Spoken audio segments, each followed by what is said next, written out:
Okay, let's get one thing straight. Forget everything you've seen in the movies. The sports cars, the gadgets, the perfectly tailored suits. That's not the real world. We're about to walk through what it's really like to be a CIA clandestine officer, from that first seemingly innocent click on a government website all the way to the final lonely days as a ghost. I mean, who hasn't, right? The idea of a life filled with action, intrigue, saving the world from the shadows, it's an incredible fantasy. But the reality? Well, that's a whole different story. That's right. Your path to becoming a secret agent doesn't start in some hidden bunker. It starts the same way you'd apply for a job at, I don't know, the DMV, with a boring online form. You type in your name, your education, your work history, you hit submit, and then you just wait. And you wait for a long time. We're talking 6 months before an email even lands in your inbox. Then comes a 4-hour interview in some bland, anonymous office building. After that, you've got the polygraph. And let me tell you, this is a terrifying experience. They ask you everything. Have you ever betrayed a friend? Have you ever stolen something and gotten away with it?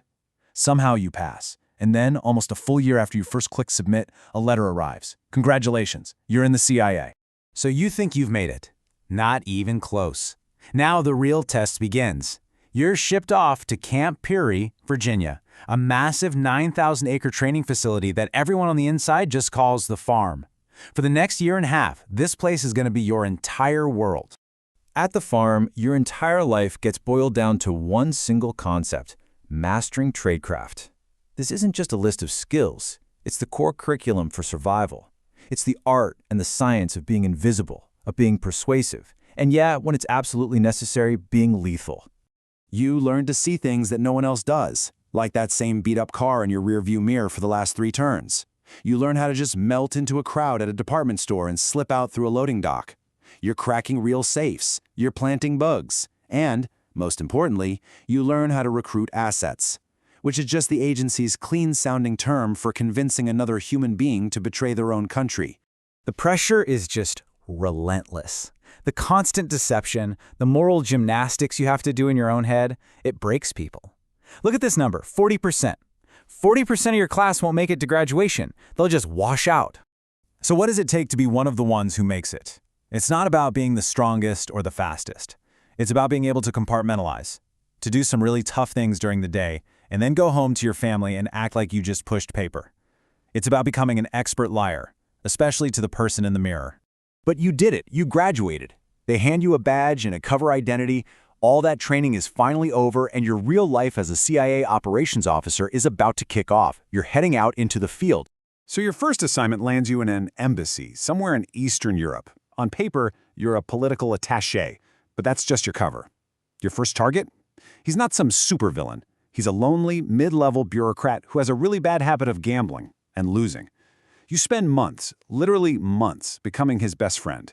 You start by loaning him some money, then a little more, and then more.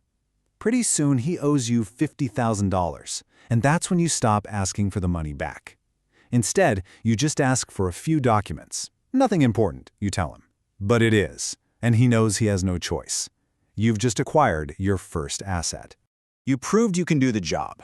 So, they offer you the next step up the ladder, non-official cover, or NOC.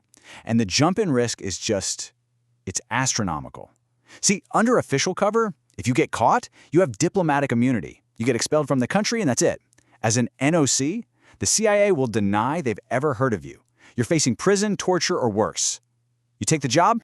To operate as a Knox, they build you what's called a legend. This is a brand new identity from top to bottom. A new name, a fake job at a CIA front company, a totally seamless, fabricated life history.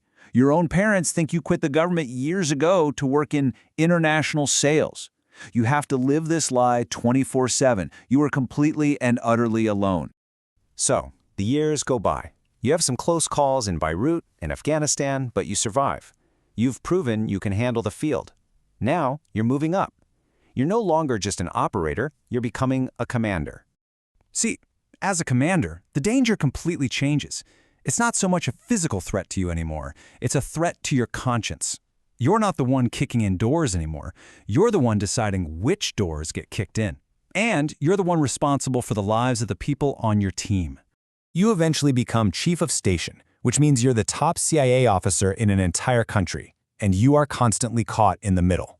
Washington wants actionable intel, and they don't care about the risks. The ambassador in your embassy wants zero diplomatic problems. And the local government? They want to control you.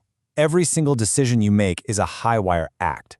And after 15 years of this, the personal toll is just devastating. Your body is a wreck from old injuries. The constant stress and secrecy that ended your marriage years ago. Your kids, they know your cover story, not the real you. You're running on maybe 4 hours of sleep a night, fueled by black coffee and the crushing weight of your secrets. But you're not done climbing. They give you a new command, a job so secret it doesn't even appear on a map. You're being put in charge of a black site, a secret prison for high-value detainees. Your mission is to extract intelligence by any means necessary. You tell yourself it's for the greater good, that the men in those cells are monsters. But the work, it eats away at you. The line between right and wrong gets blurrier and blurrier until some nights you're really not sure which side you're on anymore. And then, after 30 years, it's over. You've done it all. From a nervous applicant to a director at Langley, briefing presidents, planning operations that literally shaped history. And now you have one final mission: to just disappear. At a small, quiet, private ceremony, the director of the CIA pins a medal on your chest. It's the Distinguished Intelligence Cross, the agency's highest possible honor. It represents a lifetime of secret sacrifice. And that medal, your single greatest professional achievement, it goes right into a box in the back of your closet. You can never show it to anyone. You can never, ever explain what you did to earn it. It's just another secret. Retirement isn't peaceful. You're bound by non-disclosure agreements for the rest of your life. Most of your real friends from the agency are gone or dead. You can't talk about your life. You can't explain the scars, physical or mental. You live alone, haunted by the memories of all of it. You've become a ghost. And you know, right now, as we speak, there's an idealistic young person somewhere staring at that same government website, dreaming of adventure, their finger hovering over the submit button. The whole cycle is about to begin again. And you just have to wonder, what do they not yet know about the pieces of themselves they're about to leave behind in the shadows?